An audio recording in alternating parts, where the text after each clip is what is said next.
Hello friends, welcome to SSC coaching centre. दोस्तों, आज के वीडियो में हम बात करेंगे ज्योमेट्री की। अब ज्योमेट्री का मैं आपको बता दूं कि ये आपका पार्ट 1 है। अब आप इस ज्योमेट्री को अगर पार्ट वाइज देखेंगे तो पूरा ज्योमेट्री समझ में आ जाएगा, क्योंकि आज के पार्ट में, पहले पार्ट में पूरा बेसिक है कि ज्योमेट्री में क्या क्या चीजें इस्तेमाल होती हैं। अगर आपने ये पूरा बेसिक का वीडियो आज देख लिया तो सवालों को आप चुटकियों में बना दोगे। ठीक है। ज्योमेट्री में सबसे पहले में जरूरत पड़ती है लाइंस यानी कि एंगल्स, पॉलीगन, त्रिभुज, चतुर्भुज और आपका सर्कल। ठीक है। इन सभी चीजों की हमें जरूरत होती है ज्योमेट्री में। तो बारी बारी से सभी को अच्छे से सीखेंगे और फिर जब इनके क्वेश्चन को हम सॉल्व करेंगे तो फिर वो आसानी से सॉल्व होते हुए चले जाएंगे। ठीक है। तो यहां तक ये पांचों चीजों के बारे में हम सीख लेते हैं और पार्ट 1 में आज बेसिक रहेगा। जब पार्ट 2 आएगा या पार्ट 3 आएगा तो आपका पूरा ज्योमेट्री खत्म हो जाएगा। 3 चैप्टर में पूरा ज्योमेट्री खत्म करा दूंगा। आज पहला पार्ट है, दूसरा पार्ट, तीसरा पार्ट, 3 पार्ट में पूरा ज्योमेट्री खत्म, पूरा चैप्टर खत्म। तीनों पार्ट देख लीजिएगा। चलिए स्टार्ट करते हैं। सबसे नंबर 1, ऐसा कोई वृत्त जिसकी कोई त्रिज्या नहीं हो बिंदु कहते हैं। जिसकी कोई भी त्रिज्या ना हो, बिंदु। अब देखिए बिंदु होता क्या है, यह भी आपका एक बिंदु है। ठीक है, मैंने इतना बड़ा एक बिंदु बना दिया, यह भी आपका एक बिंदु है। एक बिंदु में इससे छोटा बना देता हूं, यह भी बिंदु है। एक बिंदु इससे छोटा बना दूंगा, एक बिंदु इससे छोटा, एक बिंदु इससे छोटा, एक बिंदु और छोटा बिंदु हो जाएगा। तो देखिए त्रिज्या क्या होती है, जैसे कोई सर्कल है, बीच पॉइंट से यहां की दूरी हमारी त्रिज्या होती है कि नहीं होती, त्रिज्या होती है। लेकिन ऐसा कोई वृत्त जिसकी कोई त्रिज्या ना हो बिंदु कहते हैं। तो देखिए यहां पे ये जो मैंने सबसे छोटा बिंदु लिया है, क्या इसकी कोई त्रिज्या होगी? छोटे से छोटा ये ले लिया मैंने और छोटा ये ले लिया, क्या इसकी कोई त्रिज्या होगी? नहीं होगी। तो ऐसा बिंदु जिसकी कोई त्रिज्या ना हो उसे बिंदु कहते हैं। ठीक है, ये बात क्लियर हो गई। अब देखेंगे आगे। अगला सवाल है रेखा, लाइन।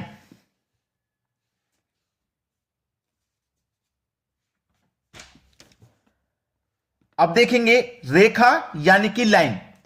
रेखा अनंत बिंदुओं का एक बिंदु पथ है जिसके दोनों सिरों को अनंत तक बढ़ाया जा सकता है। नहीं समझ में आया? अभी समझ में आ जाएगा। देखिए जैसे कि ये मैंने एक रेखा बना ली, इधर और इधर, ये आप इसको समझेंगे ये एक रेखा है। अब इसका कोई अंत नहीं है, ये इनफाइनाइट है, इसका कोई अंत नहीं है। आप रेखा के इस कोण को कितना भी आगे बढ़ा सकते हो, इसको भी कितना आगे बढ़ा सकते हो, इसका कोई अंत नहीं है। रेखा का कोई अंत नहीं है, बहुत सारे बिंदुओं को इकट्ठा किया जाता है, याद रखना। मैंने सबसे पहले नंबर 2 है, नंबर 1 में मैंने क्या पढ़ाया था? बिंदु। ये बिंदु हो गया एक ये बिंदु हो गया, एक ये बिंदु हो गया, एक ये बिंदु हो गया, एक ये बिंदु हो गया, एक ये बिंदु हो गया। बहुत सारे बिंदुओं को जोड़ने से रेखा बनती है। अब यहां से लेके यहां तक ये रेखा बननी है, इसमें बहुत सारे बिंदु शामिल हैं। क्लियर है कि नहीं? तो बहुत सारे बिंदुओं से इकट्ठा करके एक रेखा बनती है। यह बात आपको पहले क्लियर होनी चाहिए। ठीक है, बहुत सारे बिंदुओं को शामिल करके एक रेखा बनती है और जो रेखा होती है वो अनंत होती है।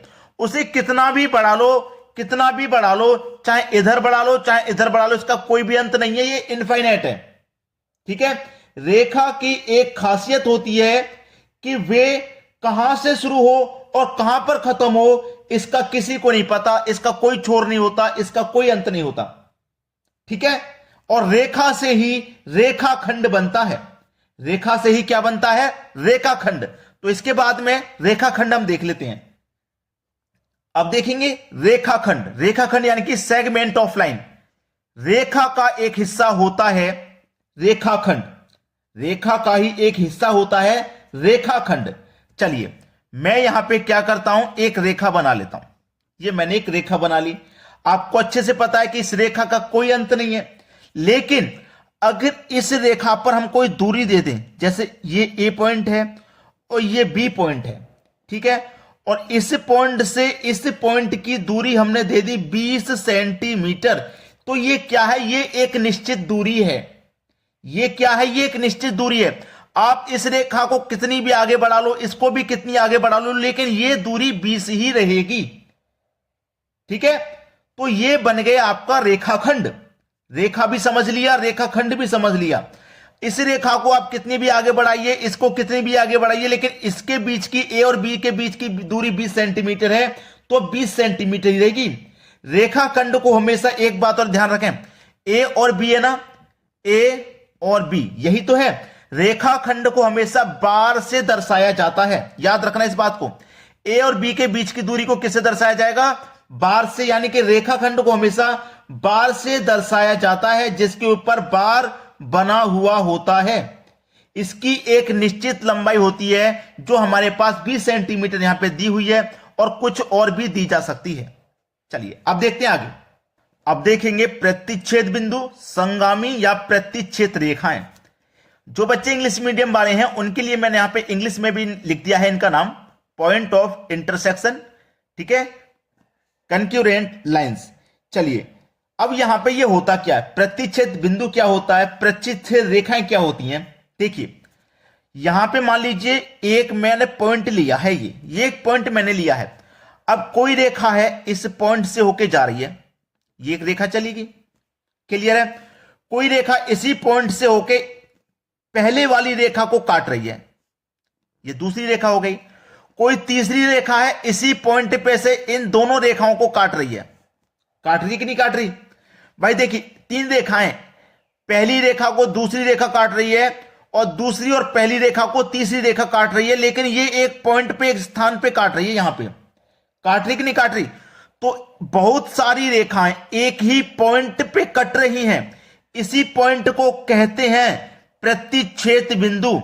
इसी पॉइंट को कहते हैं प्रतिच्छेद बिंदु, प्रतिच्छेद बिंदु इसी पॉइंट को कहते हैं। ठीक है, इसी पॉइंट को कहते हैं। और एक ही बिंदु पर बहुत सारी रेखाएं जाएं, एक ही बिंदु पर बहुत सारी रेखा जाएं, 3 रेखाएं जा रही हैं एक ही बिंदु पर, तो तीनों, याद रखना, तीनों रेखाओं का संगम एक ही बिंदु से हो रहा है। याद रखना, तीनों रेखाओं का जो संगम है वो एक ही बिंदु पर हो रहा है, यानी कि एक ही बिंदु पर मिल रही हैं, एक ही बिंदु पर काट रही हैं, इसलिए तीनों रेखाएं संगामी रेखाएं हैं या प्रतिच्छेद रेखाएं हैं। याद रखना, एक ही बिंदु पर तीनों रेखाएं मिल रही हैं, यहां पे, यहीं पे काट रही हैं तीनों एक दूसरे को, तो तीनों रेखाएं ये क्या है? संगामी, एक ही बिंदु पर संगम हो रहा है इनका, तो ये तीनों संगामी रेखाएं यानी कि प्रतिच्छेद रेखाएं, ये तीनों। आ गया समझ में? और जिस बिंदु पर मिल रही है उस बिंदु को कहते हैं प्रतिच्छेद बिंदु। बात क्लियर हो गई? चलिए अब देखते हैं आगे। आगे देखेंगे समांतर रेखाएं यानी कि पैरेलल लाइंस, तिर्यक रेखाएं, ठीक है, ट्रांसवर्स लाइंस। अब इसके बारे में सीखो, समांतर रेखाएं क्या होती हैं, पहले इसको देखो। देखिए समांतर रेखाएं ये होती हैं, जैसे मैंने एक रेखा ये बना ली और दूसरी रेखा मैंने ठीक इसके नीचे इतनी ही बड़ी बना ली। अब समांतर रेखा ये होती है कि पहली रेखा और दूसरी रेखा में हमेशा अंतर रहेगा कुछ ना कुछ। जैसे मान लीजिए 5 मीटर का अंतर है, तो ये अंतर हमेशा 5 मीटर रहेगा, चाहे ऊपर वाली रेखा को कितना भी आगे बढ़ा लो, नीचे वाली को कितना भी आगे बढ़ा लो, आगे भी अंतर हमेशा 5 मीटर का रहेगा।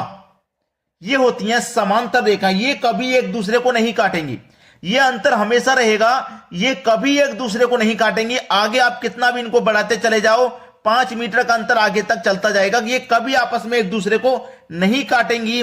ये होती हैं समांतर रेखाएं। क्या होती हैं? ये समांतर रेखाएं होती हैं।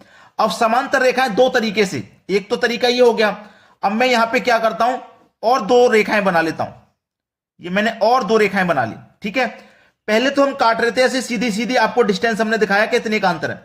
अब वो अंतर ऐसे कोण में भी हो सकता है, ऐसे, वो ऐसे कोण पे भी हो सकता है। जैसे मान लो यहां पे 50 डिग्री के कोण पे है, तो ये भी 50 डिग्री का कोण होगा, ठीक है। यहां पे तो सीधा सीधा लंबाई दे रखा था 5 सेंटीमीटर का, 5 मीटर कह लो चाहे 5 सेंटीमीटर कह लो, ये हमेशा वही अंतर रहेगा।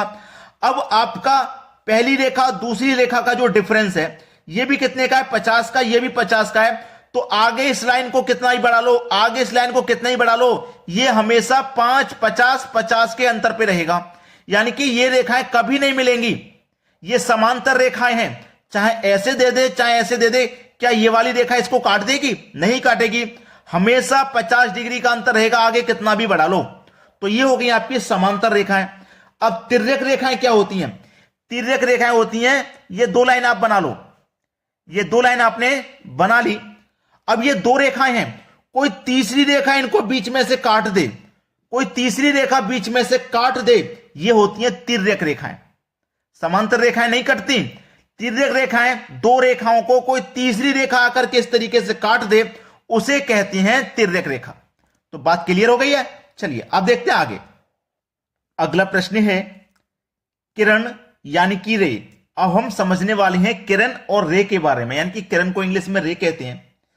अब देखिए किरण में क्या होता है। किरण जैसे सूर्य की किरण है, या आपने कोई ट्यूबलाइट लगा रखा है, कोई बल्ब लगा रखा है, उसमें से किरणें निकलती हैं, रोशनी हमको मिलती है। तो किरण में क्या होता है, एक कोई निश्चित पॉइंट होता है, निश्चित, जहां से किरणें निकलती हैं, जहां से किरणें निकलती हैं, ठीक है, जहां से किरणें निकलती हैं, ये एक कोई निश्चित पॉइंट होता है।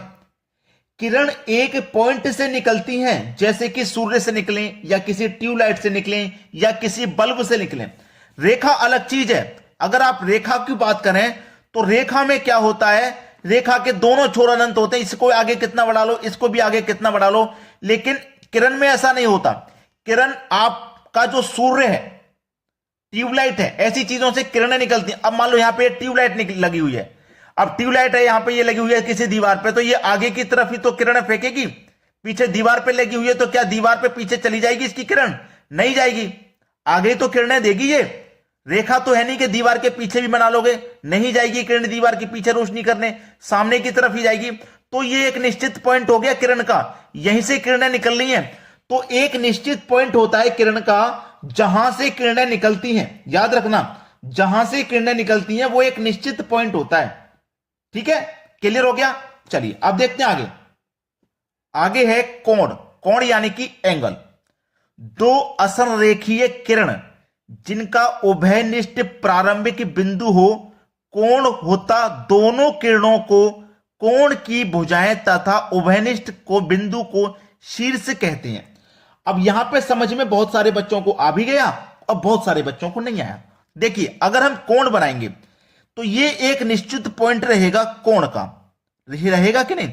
यहां से एक रेखा ये निकल गई और यहां से एक रेखा ये निकल गई, इस पॉइंट से, निश्चित पॉइंट है ये, यहीं से रेखा निकलेंगी, ठीक है, यहीं से। और ये कोई कोण बना रही है थीटा, ये कोई थीटा कोण बना रही है, ठीक है। हमने क्या किया, इसको थीटा से दर्शा दिया, क्योंकि इसका कोई माना भी निश्चित नहीं है, निर्धारित नहीं है।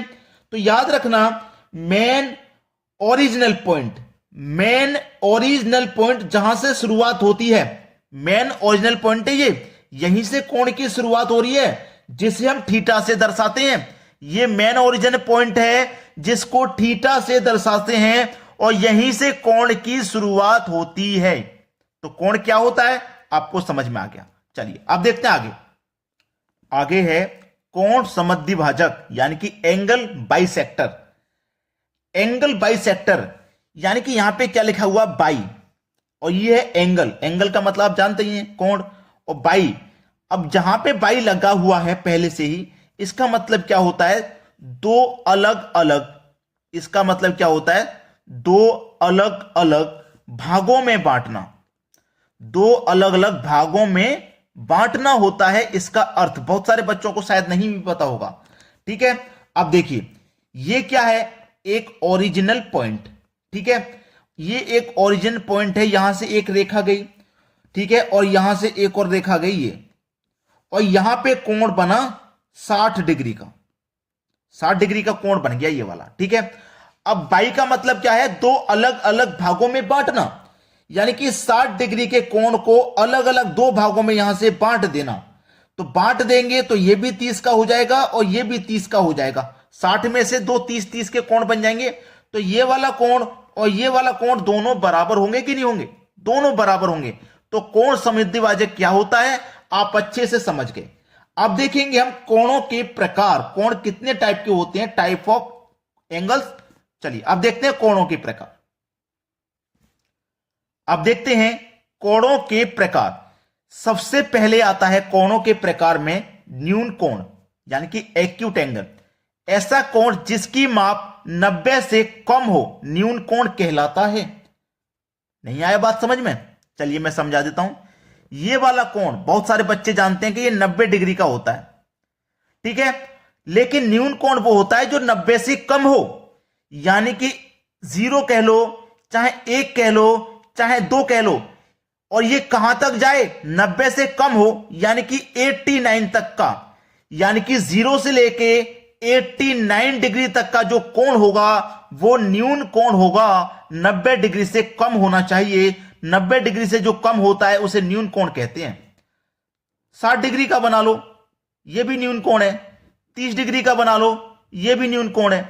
90 से कम होना चाहिए, चाहे वो 89 तक क्यों ना हो, वो न्यून कोण रहेगा आपका, ठीक है। अब देखेंगे समकोण। समकोण है, इसको कहते हैं राइट एंगल। समकोण का मतलब राइट एंगल। ऐसा कोण जिसकी माप 90 डिग्री हो समकोण कहता है। जो भाई पूरा 90 डिग्री का कोण बने, जो पूरा 90 डिग्री का कोण बने, जो पूरा 90 डिग्री का कोण बने, वो समकोण होता है। इसमें तो ज्यादा बताने की जरूरत ही नहीं है। 90 डिग्री का कोण है वो समकोण होगा, और 90 डिग्री से कम है वो न्यून कोण होगा। चलिए आगे है अधिकोण। अधिकोण मतलब ऑब्ट्यूज एंगल। ऐसा कोण जिसकी माप 90 डिग्री से अधिक लेकिन 180 से कम हो। 90 से अधिक और 180 से कम हो, उसे क्या कहते हैं? अधिकोण। अब देखिए, ये आपका जो सर्कल होता है ये 360 डिग्री का होता है। इसमें से ये आधा कर दोगे तो आप 180 होता है। जैसे मैंने ये कोई लाइन खींच ली, यहां से लेके यहां तक, ये क्या है? 180 डिग्री है। 180 है ना, तो वो कह रहा है कि 90 से अधिक लेकिन 180 से कम, वो हमारा अधिकोण होगा। तो इसमें भी आपको समझाने की मुझे कोई जरूरत नहीं है। जैसे आपका ये 90 डिग्री का कोण होता है, ठीक है। अब 90 डिग्री से एक पॉइंट ज्यादा ले लो, बस 91 ले लो। 91 ले लो आप। 91 डिग्री से लेके और 180 से कम होना चाहिए। अगर आप ये सीधी रेखा खींच दोगे 180, लेकिन इससे एक कम कर लो, केवल एक कम कर दो, यानी कि ये पूरा कोण यहां से लेके यहां तक का कोण क्या हो जाएगा? आपका अधिकोण हो जाएगा, जो कि 90 से अधिक लेकिन 180 से कम हो। तो 91 से लेके 179 तक जो होगा कोण, वो आपका अधिकोण होगा। चलिए अब देखते हैं आगे। अब है सरल कोण, स्ट्रेट एंगल। ऐसा कोण जिसकी माप 180 डिग्री हो सरल कोण कहलाता है। देखिए, अब जैसे कि ये पूरा पूरा 180 डिग्री का है, ये आपका सरल कोण है, और पूरा मिला दोगे तो ये 360 हो जाएगा।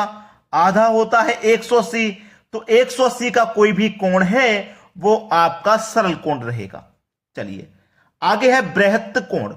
बृहत्त कोण मतलब रिफ्लेक्स एंगल। ऐसा कोण जिसकी माप 180 डिग्री से अधिक व 360 से कम हो बृहत्त कोण कहलाता है। भाई देखिए, 180 से तो हो अधिक और 360 से हो कम, बृहत्त कोण। 180 अधिक का मतलब क्या है? भाई 181 ले लो, और 181 लेकर 59 तक होना चाहिए, वो कोण हमारा क्या हो जाएगा? बृहत्त कोण हो जाएगा। आ गया समझ में? चलिए अब देखते हैं आगे।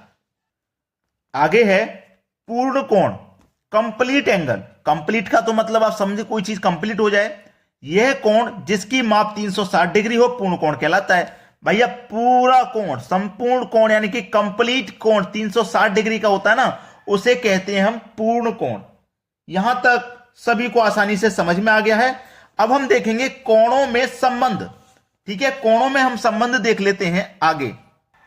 अब है कोणों में संबंध। सबसे पहले है पूरक कोण। दो कोण जिनकी मापों का योग 90 डिग्री हो तो वे दोनों एक दूसरे से पूरक होते हैं। एक दूसरे से पूरक का मतलब क्या है, मैं आपको समझा देता हूं। जैसे मैंने मान लीजिए ये कोई कोण बना दिया, ये मैंने एक कोण बना दिया, 90 डिग्री का भी हो सकता है, 89 डिग्री का भी हो, 91 का भी हो सकता है। ये मैंने कोई एक कोण बना दिया, ठीक है। अब ये कह रहा है कि दो कोण जिनकी मापों का योग 90 डिग्री हो। अब जरूरी नहीं है कि ये मैं यहां से एंगल जो डालूंगा वो 45 का ही हो और दोनों मिलकर 90, ऐसा नहीं। एक 30 का भी हो सकता है, एक 60 का भी हो सकता है, एक 20 का भी हो सकता है। दोनों का योग 90 होना चाहिए, बस क्लियर बात यह है। दोनों का योग 90 होना चाहिए, चाहे छोटा बड़ा हो, जरूरी नहीं है 45 के लोगे, ऐसा नहीं। आप यहां से आपने दो भागों में बांट लिया, ये मैंने 90 डिग्री का कोण ले लिया, दोनों कोणों का योग 90 होना चाहिए, ठीक है। पहले का कुछ अलग हो कोई बात नहीं, दूसरे का कुछ अलग हो कोई बात नहीं, यानी कि angle X plus angle Y दोनों 90 डिग्री होना चाहिए, दोनों को जोड़ के, यानी कि इस वाले एंगल को और इस वाले एंगल को जोड़ के 90 डिग्री होना ही चाहिए। अगर ये आपका 20 है तो ये आपका 70 होना चाहिए, तभी तो जोड़ के 90 होगा। ठीक है, दोनों का योग आपका 90 होना चाहिए, वो होता है पूरक कोण। चलिए अब देखते हैं आगे। अब देखेंगे समपूरक कोण, दो कोण जिनकी मापों का योग 180 डिग्री हो तो वे दोनों परस्पर समपूरक कोण कहलाते हैं। देखिए, अब देखिए ये कोई रेखा है, ठीक है, इस रेखा से ये यहां पे, ये वाला यहां पे कोई आपका कोण बन रहा है और ये यहां पे कोई एक अलग कोण है, ठीक है, लेकिन इस रेखा पे बन रहा है, ये दोनों पूरा मिला के 180 होगा कि नहीं होगा? भाई आप जानते हैं ये वाला कोण x है, ये वाला कोण y है, तो देखिए angle x plus angle y दोनों मिला के 180 डिग्री होगा कि नहीं होगा? भाई क्लियर है ना बात? जैसे हमने पहले आपको बताया था 90 डिग्री वाले में कि देखिए यहां से रेखा गई, अब ये पूरा 90 डिग्री होता है, अगर ये 30 है तो ये 60 होगा, दोनों मिला के होगा कि ना, 90 होगा कि नहीं होगा? क्योंकि ये कोण तो 90 वाला है ना। ऐसे ये कोण ये वाली रेखा पे बनना है, ये वाला इस तरीके से पूरा मिला दोगे तो 180 होगा, और इसको पूरा यूं मिला दोगे तो 360 हो जाएगा। अब बन तो ये पूरा 180 ही रहा है, जिसमें ये कोण कुछ अलग है, ये कोण कुछ अलग है, लेकिन दोनों का योग आना तो 180 ही चाहिए, इसलिए इस तरीके से आपको दिया जा सकता है, परेशान वाली बात कोई नहीं है। अब इसमें हम एक प्रश्न देख लेते हैं, अब एक प्रश्न है उसको देख लेते हैं। दी गई आकृति में समांतर रेखाएं एल एम एन एक तिर्यक रेखा P द्वारा एक्स वाई जेड पर प्रतिच्छेद होती हैं, तो एंगल 1, एंगल 2, एंगल 3 ज्ञात करना है। एंगल 1 ये रहा, एंगल 2 ये रहा, एंगल 3 ये ज्ञात करना है। ये रेखा एल एम एन है। अब यहां पे बहुत अच्छा सवाल है, अभी अभी मैं आपको बताता हुआ आ रहा हूं। अब देखिए ये वाला कोण आपका क्या है 50, ये वाला कोण आपका क्या है 50, तो ये पूरा इस रेखा पर बनेगा तो 180 होगा कि नहीं होगा? भाई इस रेखा पे ये वाला बनेगा तो ये पूरा 180 होगा, और ये पूरा 180 360 हो जाएगा, जिसमें से एक कोण 50 है, 180 में से एक कोण 50 है, दूसरा कोण क्या हो जाएगा 130। अब जब ये वाला 50 है तो भाई ये वाला भी 50, और ये वाला 130, तो ये वाला भी आपका 130 हो जाएगा, और ये वाला भी आपका क्या हो जाएगा 130 हो जाएगा। इतना तो क्लियर हो गया ना आपका, ये क्लियर हो गया। भाई ये वाला 50 तो ये वाला भी 50 और ये वाला भी 50, ये वाला भी 50 है, ठीक है जेड, ये वाला भी 50 है। अब ये वाला आपका 130 तो ये वाला भी 130 हो जाएगा, ये वाला भी 130 हो जाएगा। अब जिसमें से आप अपोजिट के बारे में जानते होंगे कि आपकी जो रेखा ये है और ये वाली रेखा यहां से कट रही है, ये वाली जो रेखा कट रही है यहां पे 50 डिग्री का कोण बना रही है, तो इसके सामने भी 50 का ही बनाएगी, यहां पे भी 50 का ही बनाएगी, और यहां पे भी 50 का ही बनाएगी। अब इस 180 में से ये वाला 50 है तो ये वाला क्या होगा, ये वाला भी 130 हो जाएगा, तभी तो दोनों मिलकर के 50 और 130 180 होगा। तो आपसे एंगल 1, एंगल 2, एंगल 3 के बारे में पूछा है। अब देखिए एंगल 1 कितना है आपका 130 है, एंगल 2 भी 130 है, और एंगल 3 भी आपका 130 है। 130 130 130 तीनों एंगल 130 के हैं, बी ऑप्शन सही हो जाएगा। जब आप सब कुछ बेसिक से सीखते हुए आ रहे हैं, सब कुछ जब आपने सीख लिया तो प्रश्न तो को आप यूं ही चुटकियों में सॉल्व कर दोगे। तो दोस्तों पार्ट 1 हो गया खत्म। अब हम आगे देखेंगे पार्ट 2। अब देखेंगे पार्ट 2, इसको जरूर देखिएगा।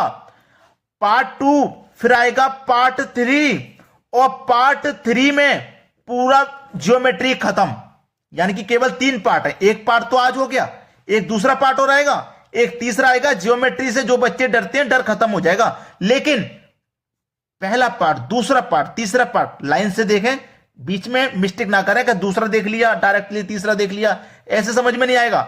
ठीक है, पहला पार्ट देखें, दूसरा देखें, तीसरा देखें, इस तरीके से आप देखिए जरूर। चलिए आज की वीडियो में इतना ही। वीडियो देखने के लिए आपको बहुत बहुत धन्यवाद।